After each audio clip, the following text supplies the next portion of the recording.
तिची तपश्चर्या भाग 26. जयंत नंदिनीने गोडबोले काकांचा पत्ता दिला होता तिथे गेला. जयंतने बेल वाजवल्यावर गोडबोले काकांनीच दार उघडलं. दारात अनोळखी व्यक्ती पाहून त्यांनी विचारलं, कोण हवंय तुम्हाला? जयंतने स्वतःची ओळख करून देऊन त्यांना नंदिनीबद्दल सांगितलं. त्यांना आश्चर्याचा धक्काच बसला आणि अतिशय आनंद झाला. त्यांनी जयंतला घरात घेऊन नंदिनीबद्दल सर्व माहिती विचारली. जयंतने नंदिनीच्या आईबाबांचा पत्ता विचारला. हो, नंदिनीचे आईबाबा गेले तेव्हा खरं तर त्यांनी मलाही काही सांगितलं नाही. दुःखावेगाने ते अचानकच हे घर सोडून गेले. त्यांनी स्वतःची बदली दुसऱ्या ठिकाणी करून घेतली एवढेच मला माहीत होतं. नंतर एक दिवस अचानक तिच्या बाबांचं मला पत्र आलं.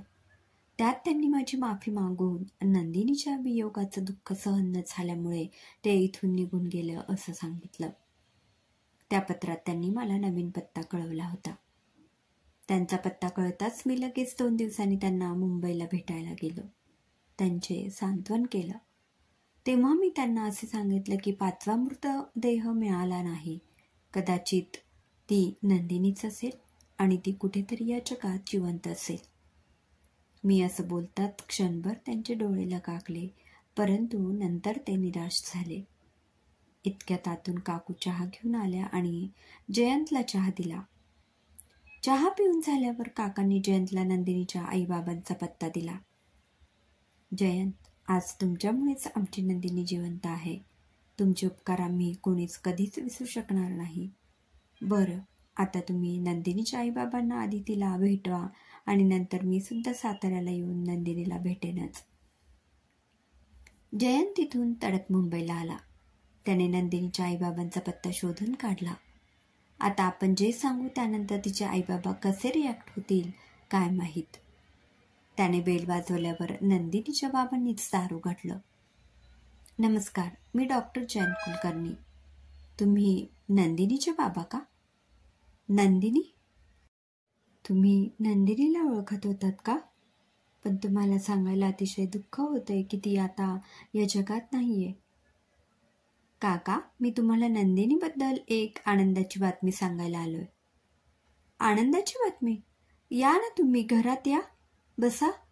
अगं जरा पाणी घेऊन ये ग बाहेर. नंदिनीची आई पाणी घेऊन बाहेर आली. बाबांनी त्यांना पण बसायला सांगितले आणि म्हणाले, अगं हे आपल्या नंदिनीच्या बाबतीत काहीतरी आनंदाची बातमी सांगायला आले आहेत. इतकं ऐकूनच दोघांच्या चेहऱ्यावर हरवले ते सापडल्याचा आनंद ओसंडून वाहू लागला. नंतर जयंतने नंदिनी जिवंत असल्याचं सांगितल्यावर दोघांनाही अस्मान ठेंगणं असल्याचं वाटू लागलं. जयंतने नंदिनी त्यांना कशी भेटली ते सर्व सांगितले. आम्हाला आत्ताच्या आत्ता नंदिनीकडे घेऊन चला, असा त्यांनी हट्ट धरला. त्यांची अवस्था समजत होती. ते सर्व लगेचच साताऱ्याला जयंतच्या घरी आले. नंदिनीला शक्य असतं तर तिने धावतच येऊन आईबाबांना मिठी मारली असती, परंतु पायामुळे हळूहळू लंगडत ती जवळ आली. त्या तिघांची हृदयभेट पाहून सर्वांच्या डोळ्यात अश्रू तरळले. नंदिनी, मला वाटलंच नव्हतं की मी तुला पुन्हा कधी पाहू शकेन. तुझ्या मृत्यूची भयंकर बातमी ऐकून आम्हा दोघांनाही तिथे राहणं शक्य नव्हतं. त्या घराच्या कोपऱ्या कोपऱ्यात तुझ्या आठवणी साठलेल्या आहेत. बाबा, आधी काही महिने तर मला काहीच आठवत नव्हते. शुद्ध आल्यानंतर मला प्रचंड वेदनांशिवाय काहीच कळत नव्हतं, जाणवत नव्हतं. नंतर मला आठवू लागलं, पण माझी अवस्था खूपच कठीण होती. मला तुम्ही तसं बघितलं असतं तर तुम्हाला ते सहनच झालं नसतं, म्हणूनच मीच माझ्याबद्दल कोणालाच काही सांगितलं नाही. अगं तू कशीही असली असतीस तरी आम्हाला तू आहेस ही एक भावनाच जगण्यासाठी खूप मोठं कारण ठरलं असतं. भावनाचं लग्न झालं आणि महेश सुद्धा परदेशात गेला. त्यानंतर आम्हाला खूपच एकाकीपणा आला. आता तर निवृत्तीनंतर घर खायला वाटतं. बाबा, आता मी आहे ना. आता तुम्ही अजिबात वाईट वाटून घ्यायचं नाही. तुम्ही आणि आई आता दोघेही मुंबई सोडून इथेच साताऱ्याला राहायला या. इकडचं वातावरण तुम्हाला खूपच आवडेल. अगं, मला माहिती आहे डॉक्टर जयंत आणि कुटुंबियांचे तुझ्यावर खूप उपकार झाले आहेत. आज केवळ आणि केवळ त्यांच्यामुळेच आम्ही तुला पाहू शकलो. परंतु आता आपली भेट झाली आहे, तिथे आमच्याबरोबर मुंबईला चल ना. इतक्यात जयंतच्या आई आतून बाहेर आल्या.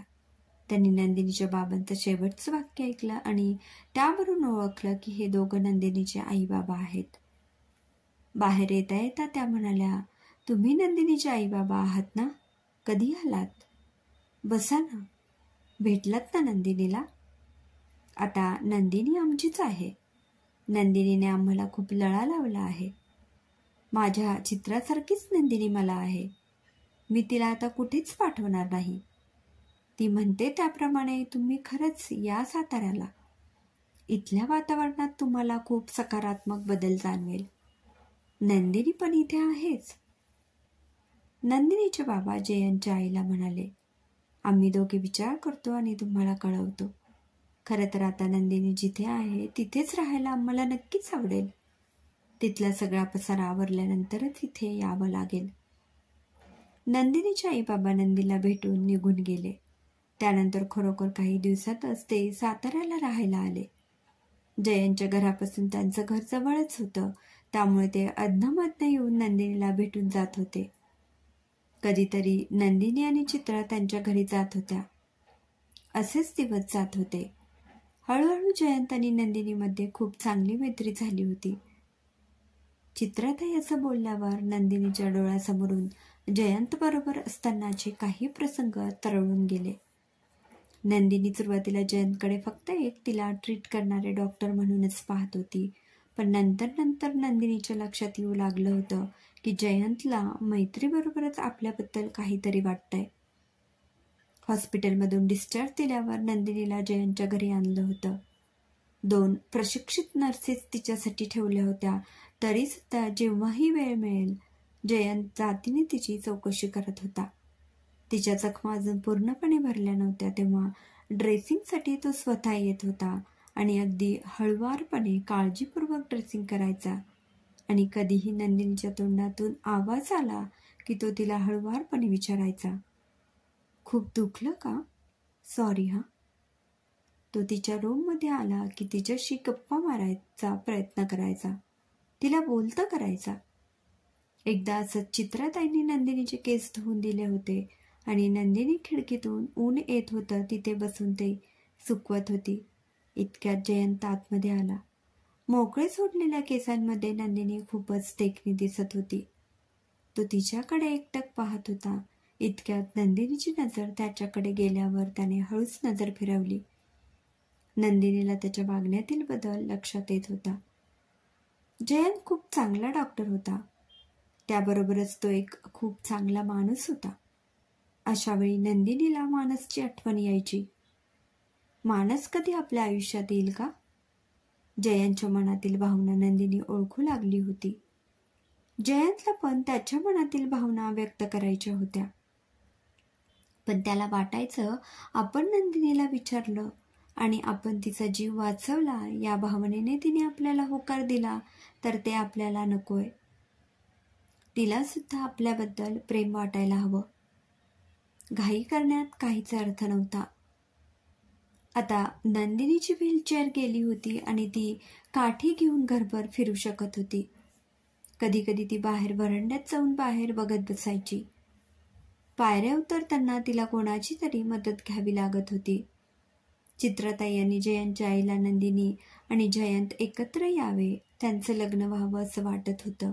परंतु चित्रताईंना माहिती होतं की नंदिनी मानसमध्ये गुंतली आहे. ती इतक्यात सर्व या गोष्टीला तयार होणार नाही. आता नंदिनी त्या सर्वांबरोबर बाहेर जाऊ शकत होती. एक दिवस जयंतने रविवारची सर्वांची सिनेमाची तिकीट्स काढली.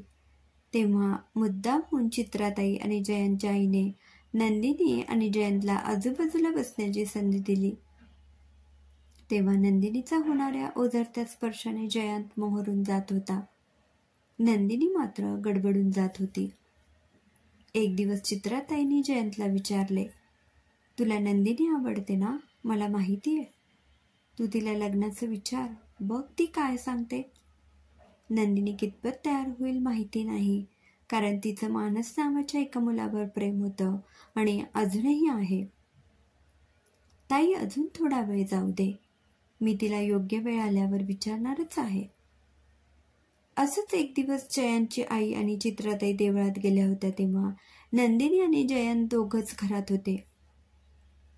नंदिनी स्वतःच्या रूममध्ये बसली होती. तितक्यात जयंत तिथे आला आणि तिला म्हणाला, अगं, अशी एकटीच इथे रूममध्ये का बसलीयस? चल, आपण थोडा वेळ लॉनमध्ये बसूया, तुला जरा मोकळी हवा मिळेल. हो, मला सुद्धा रूममध्ये बसून बसून कंटाळा येतो. जयंतने पायऱ्या उतरताना तिला हात दिला. त्याच्या मनात आलं, हिचा हात असाच कायम माझ्या हातात असावा, तर मग आपलं आयुष्य खरंच खूप सुखाने जाईल. नंदिनीचा स्वभाव त्याला खूप आवडला होता. नंदिनीला वाटत होतं की आपण असं पायाने लंगडतोय आणि आपण मानस किंवा जयंतच्या आयुष्यात का बरं गोंधळ घालावा. दोघे जण येऊन लॉनमध्ये टेबल खुर्ची टाकले होते, तिथे बसले. जयंतने आतमधून येतानाच 2 कॉफी मावशींना सांगितल्या होत्या. मावशी त्या घेऊन आल्या. घे नंदिनी, तुला आवडते तशी कॉफी बनवायला मावशींना सांगितली होती. कॉफी पिता पिता जयंतने हळूच नंदिनीला विचारले, नंदिनी, तू पुढील आयुष्याचा काही विचार केला आहेस का? मला तू खूप आवडतेस. तू माझ्याशी लग्न करशील का? अचानकच असा प्रश्न आलेला पाहून नंदिनीला काय बोलावं काही सुचेना. ती गप्प राहिलेली पाहून जयंत तिला म्हणाला, हे बघ नंदिनी, मला माहिती आहे तुझं मानसवर प्रेम आहे, पण आता तो तुझ्या आयुष्यात पुन्हा येणं शक्य नाहीये आणि तू पूर्ण विचार करून उत्तर दे. मला कसलीही घाई नाही, मी वाट बघायला तयार आहे, पण तू अशीच एकटी किती दिवस राहशील? जयंत, तुम्हालाही तर माहिती आहे माझी कहाणी. मला या सर्वातून बाहेर यायला अजून थोडा वेळ लागेल. तुम्ही मला वेळ द्या. हो नंदिनी, आणि मुख्य म्हणजे तुझ्या मनात सारखे विचार येतात की माझ्यामुळेच तुला जीवनदान लाभलं आहे, तर ते विचार बाजूला ठेवून एक व्यक्ती किंवा एक मित्र म्हणून मी तुला कसा वाटतो त्याप्रमाणे तू विचार करून मला उत्तर दे. जयंत, आणि तुम्ही सुद्धा माझ्याबद्दल सहानुभूतीने विचार करत नाही ना? आता हिच्यावर अशी वेळ आली आहे तर आपण तिला आधार द्यावा, म्हणून तुम्ही माझ्याशी लग्नाला तयार होत नाही ना? तू वेडी आहेस का नंदिनी? माझं खरोखर तुझ्यावर खूप प्रेम आहे. इतक्या महिन्यांमध्ये मी तुला खूप जवळून बघितलं आहे आणि तुझा स्वभाव सुद्धा मला कळला आहे. केवळ नशिबामुळे तुझ्यावर ही वेळ आली आहे, पण म्हणून मला तुझ्याबद्दल सहानुभूती नाही, तर खरं खरं प्रेम वाटतंय. नंदिनी द्विधा मनस्थितीत सापडली होती. काय करावं तिला काही सुचत नव्हतं. यदाकदाचित माणूस जर आपल्या आयुष्यात आला तर पुन्हा मागे फिरता येणार नाही, म्हणून तिने जयंतकडून थोडा वेळ मागून घेतला होता. नंदिनी जयंतच्या प्रस्तावाचा विचार करेल का? पाहूया पुढील भागात. क्रमशः लेखिका सीमा गंगाधरे. श्रोते हो, हा भाग कसा वाटला कमेंटमध्ये नक्की कळवा. कथा आवडल्यास लाईक आणि शेअर नक्की करा. पुन्हा भेटूया पुढील भागात. धन्यवाद.